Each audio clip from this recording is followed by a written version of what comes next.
Hello friends, स्वागत है आप सभी का मेरे चैनल एस्ट्रो अभी में।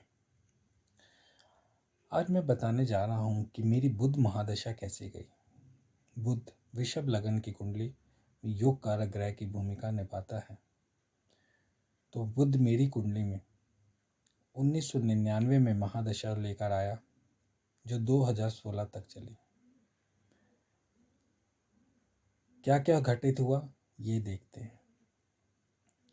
ये मेरी वृषभ लगन की कुंडली है। इसमें बुध दूसरे भाव और पांचवें भाव का स्वामी होकर छठे भाव में लग्नेश के भाव में लग्नेश का मित्र होकर लग्नेश के साथ बैठा हुआ है। वृषभ लगन की कुंडली में बुध दूसरे भाव का स्वामी होता है तो उसे मारक की संज्ञा भी दी गई है, लेकिन क्योंकि ये त्रिकोण का भी स्वामी होता है इसलिए इसका मारकत्व समाप्त हो जाता है और ये अच्छा फलदाता बन जाता है। दूसरे भाव से हम धन, संपत्ति, वाणी का विचार करते हैं और पांचवें भाव से हम संतान का, लॉटरी, सट्टा, शेयर बाजार, भाग्य वगैरह का जानकारी लेते हैं। तो दोस्तों, आज मैं बात कर रहा हूँ कि मेरी बुध की महादशा कैसी गई। 1999 में बुध की महादशा जब चली, उस समय मैं जस्ट ग्रेजुएशन पास करके निकला था। और जब बुध में बुध की महादशा चली, जो लगभग 2 साल के करीब चली, 1999 से 2001 तक, तो आप सोचिए कि मैं प्रगति के शिखर पर चलता चढ़ा गया। मैंने कम्पिटिटिव एग्ज़ाम्स दिए। जिस कम्पिटिटिव एग्ज़ाम में मैं बैठता था उसमें सफलता हासिल होती थी। पैसा रुपया कहीं ना कहीं से मेरे पास आता था। मुझे पैसे की कभी कमी महसूस ही नहीं हुई। इस समय तक आप ये कह सकते हैं कि मेरे को पेरेंट्स का सपोर्ट था, तो पैसा मेरी जेब में हर समय अवेलेबल रहता था। मुझे किसी भी चीज़ को खर्चने के लिए सोचना नहीं पड़ता था। अब क्योंकि बुध मेरी कुंडली का योग कारक ग्रह है, इसलिए ऐसी सिचुएशन बनी। उसके बाद 2001 से 2002 तक मेरी दशा चली केतु की। अब केतु क्योंकि एक कारक ग्रह है, लेकिन गुरु के भाव में होने के कारण उसको नैसर्गिक गुण भी देना है, इसलिए महादशानाथ एक कारक ग्रह होने के कारण केतु की दशा एवरेज से अच्छी निकल गई। आप ये सोच सकते हैं कि उस समय मेरी पढ़ाई लिखाई चल रही थी, सब कुछ चल रहा था, तो मुझे ज़्यादा दिक्कत महसूस नहीं हुई। पैसे रुपए की भी कोई कमी महसूस नहीं हुई, क्योंकि बुध दूसरे भाव का स्वामी है। तो पैसे की तंगी तो उसने मेरे को पूरे, आप कहेंगे, पूरी महादशा में नहीं होने दी। 17 साल की महादशा, एक बार भी मुझे ऐसी तंगी देखने को नहीं मिली।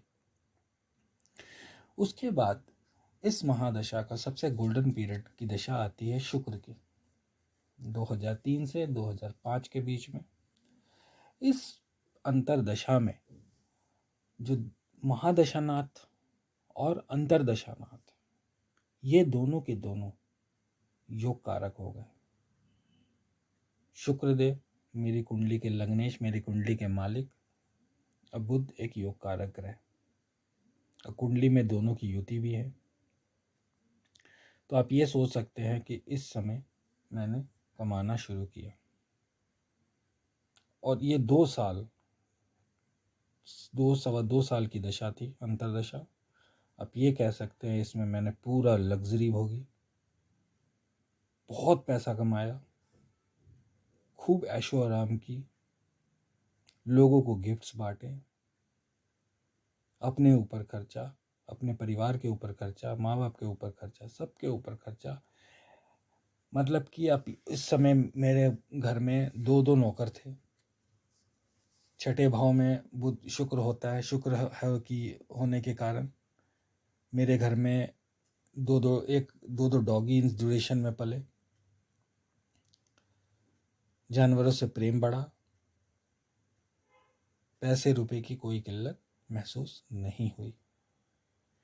और सबसे ज़रूरी, आपको मैं एक बात बताता हूँ कि जब आपकी महादशा चलेगी, किसी योग कारक ग्रह की, तो उसमें आपकी ज़िंदगी की जो जो चीज़ें ज़रूरी हैं वो चीज़ें, सारी चीज़ें आपको मिलने लगेंगी। वही मेरे साथ हुआ। मेरा इनकम का सोर्स बन गया, मैं अच्छी इनकम करने लग गया, और शुक्र की अंतर्दशा में ही मेरी शादी भी हो गई।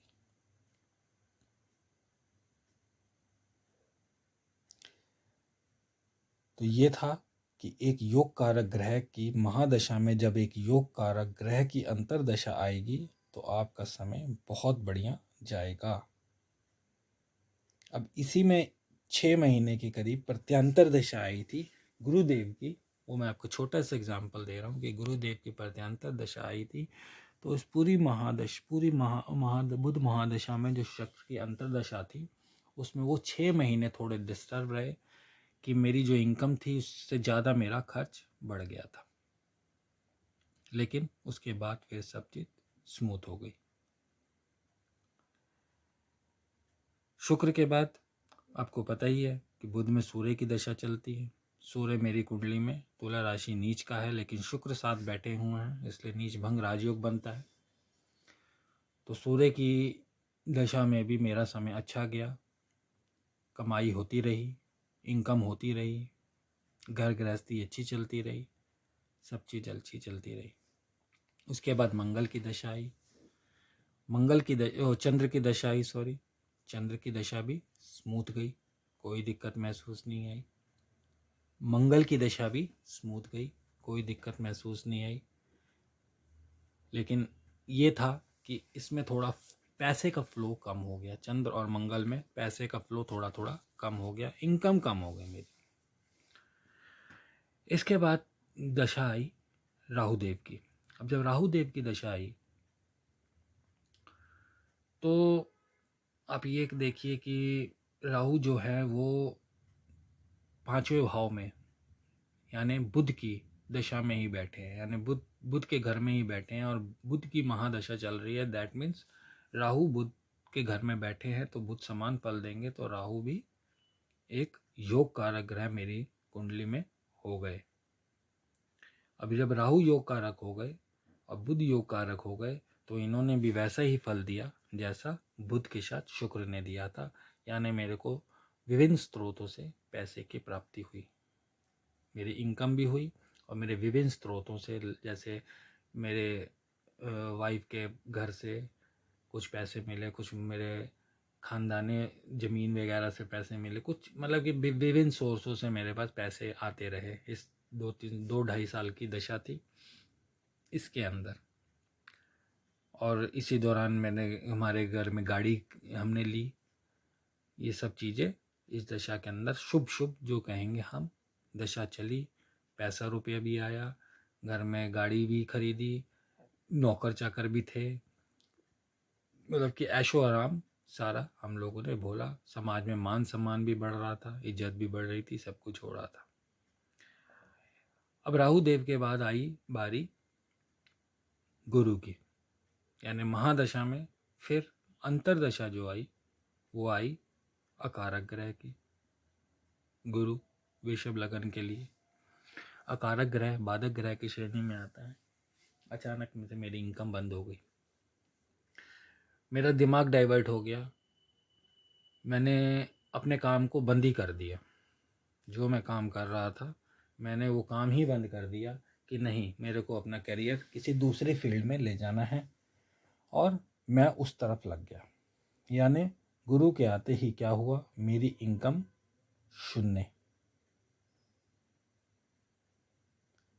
लेकिन गुरु नैसर्गिक दृष्टि से ठीक था, इसलिए विभिन्न स्रोतों से थोड़ा बहुत पैसा, क्योंकि महादशा एक योग कारक ग्रह की चल रही थी, इसलिए मेरे को जरा भी ये महसूस नहीं हुआ कि गुरु के अशुभ जब परिणाम मेरे को मिल रहे हैं तो उससे मुझे कोई दिक्कत हो रही है,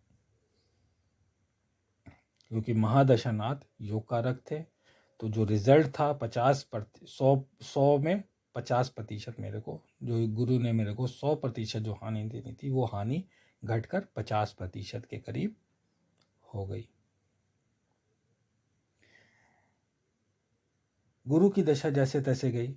उसके बाद हमारी मेरी जो अंतर्दशा शुरू हुई शनि की, इस शनि की महादशा एक फिर वही हो गई, 2 योग कारक ग्रहों की दशाएं एक साथ चलना, यानी बुध योग कारक महादशा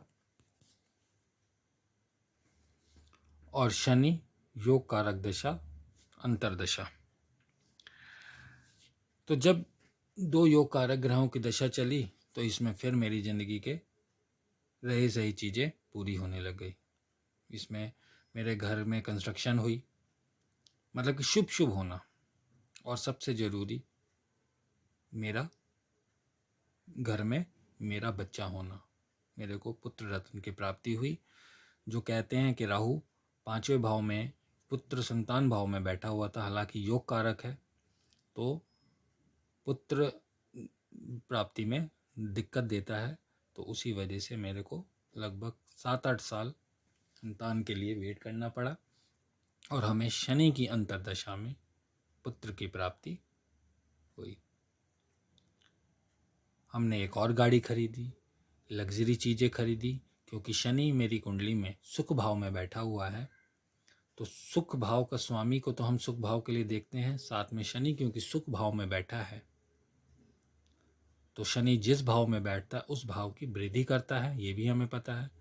तो शनि ने मेरे को लग्जरी चीज़ों को प्रोवाइड कराया, सुख साधन की चीज़ों को प्रोवाइड कराया। पैसे रुपए की यहाँ भी कोई दिक्कत नहीं हुई,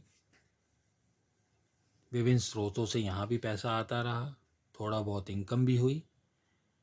तो ये था मेरी बुध महादशा का सार। अब इसमें हमने निष्कर्ष क्या क्या निकाला? हमने इसमें ये निष्कर्ष निकाला कि जब आपके किसी योग कारक ग्रह की महादशा हो, और उसमें जब जब आपके योग कारक ग्रहों की अंतर्दशाएं चलेंगी, तो वो समय आपका गोल्डन समय होगा। उस समय आप जो भी चीज़ करना चाहेंगे उसमें आपको आपका भाग्य 100% साथ देगा। करना ज़रूर पड़ेगा, आपको एफर्ट ज़रूर करने पड़ेंगे, क्योंकि जैसे मैंने अब मेरी योग कारक आप ये देख लीजिए कि बुध में शनि की योग कारक दशा चल रही थी, दोनों योग कारक ग्रह थे। लेकिन इस दशा में मैंने अपने करियर बनाने के लिए अपने पुराने काम को नहीं शुरू किया। मैंने कहा कि मैं जो अलग से दूसरा करियर बनाना चाहता हूँ उसी में मेरे को आगे बढ़ना है, मेरे को इनकम नहीं करनी है। मैं अपनी इनकम छोड़ के बैठा हुआ था, तो शनि के पीरियड में भी मैं इनकम नहीं कर पाया। लेकिन देखिए, मेरे को बच्चे की ज़रूरत थी कि हमारा एक संतान होनी ज़रूरी है, तो शनिदेव ने संतान दी। घर में कंस्ट्रक्शन ज़रूरी थी, कंस्ट्रक्शन हुई। और गाड़ी खरीदनी थी, गाड़ी भी आई। नौकर चाकर का सुख चाहिए था, वो भी मिला। तो सब चीज़ मिला। तो यहाँ पे यही निष्कर्ष होता है कि जब आप मेहनत करेंगे अपने अच्छे समय में, अच्छे ग्रहों के पीरियड में, देखना यही है आपको कुंडली में, और कुछ विशेष नहीं देखना है, क्योंकि कुंडली देखना एक बहुत बड़ी कला है। आप इसमें जितना घुसते जाएंगे उतना आपको रोज़ नई नॉलेज मिलेगी, लेकिन बेसिक आप जो देखेंगे उसी से ही आपका जीवन सुखमय हो सकता है। यानी आपको अपनी कुंडली में कारक और अकारक ग्रहों को देखना है। अगर कारक और कारक ग्रह की महादशा अंतर्दशा चल रही है, आपको अपने एफर्ट्स देने हैं, आपका समय अच्छा जाएगा, आपकी हर चीज़ें पूरी होंगी। और अगर किसी आपका योग कारक ग्रह में अकारक दशा है, तो ये है कि आपको आपका भाग्य 50% तक साथ देगा। एफर्ट्स आपको तब भी नहीं छोड़नी है, एफर्ट तब भी करने हैं कि हो सकता है 50% में ही आपका काम बन जाए। और अगर अकारक ग्रह की महादशा है, और उसमें फिर आपको अपने योग कारक ग्रह की अंतर्दशाएं देखनी है अच्छे काम अच्छे टाइम के लिए। वो समय आपका 100% बहुत बढ़िया बीतेगा। तो मैंने अपने पिछले वीडियो में अपने केतु महादशा का एक्सपीरियंस शेयर किया था आप लोगों के साथ, कि कैसे केतु मेरी कुंडली में अकारक महादशा नाथ है, तो मेरे को कैसे अकारक फल मिले और कब कब उसमें ठीक ठीक फल मिले, मैंने बताया था। तो इसीलिए मैंने अपना बुध महादशा का भी वीडियो डाला कि मेरे बुध महादशा एक योग कारक ग्रह की दशा है, 17 साल की चली थी। तो उसमें अगर देखा जाए केतु के कंपैरेटिवली तो काफ़ी अच्छे फल मिले। उसमें मेरे को बहुत अच्छा अनुभव हुआ, बहुत पैसे सेविंग हुई और उसी सेविंग की वजह से आज मैं केतु दशा को पार करने में सक्षम रहा। क्योंकि अगर बुध महादशा मेरी अच्छी नहीं गई होती तो केतु दशा के अंदर मैं सर्वाइव ही नहीं कर पाता। आज आप ये देख लीजिए कि बुध महादशा में मैंने बहुत पैसा कमाया, लेकिन केतु महादशा के अंदर मेरे पास कुछ पैसा नहीं मेरा बचा। इवन के 4-5 लाख रुपए कर्ज ही चढ़ा हुआ है, जो मुझे जल्द से जल्द उतारना है। अब लग्नेश की बारी है। लग्नेश शुक्र की मेरी महादशा चलेगी और मैं भगवान से प्रार्थना करता हूँ कि वो दशा अच्छी जाए, क्योंकि शुक्र छठे भाव में अपनी मूल त्रिकोण राशि में ही वक्री होकर बैठे हुए हैं। और जब जब शुक्र की महादशा आई है, चाहे वो बुध के अंदर आई है चाहे केतु के अंदर आई है, उसने अच्छा फल दिया है। और मैं ईश्वर से आशा करता हूँ कि इसमें मेरा अब अच्छा कमाई का, अच्छी इनकम का एक टारगेट रह गया है कि वो एक अच्छे इनकम मैं प्राप्त कर सकूं। और उम्मीद है कि वो मैं प्राप्त कर पाऊंगा, अपने कर्जे चुका पाऊंगा और अपने परिवार का भरण पोषण अच्छे से कर पाऊंगा। आगे मैं और भी टॉपिक्स आपके लिए लेके आता रहूँगा और जैसे जैसे मेरी शुक्र महादशा आगे बढ़ती चलेगी मैं अपना एक्सपीरियंस आपके साथ शेयर जरूर करूँगा। तो फ्रेंड्स, आज के लिए इतना ही। यदि आपको मेरे चैनल पे दी गई ये जानकारी अच्छी लगी तो कृपया मेरे चैनल को लाइक, शेयर और सब्सक्राइब जरूर करें। मिलते हैं अगले वीडियो में। धन्यवाद।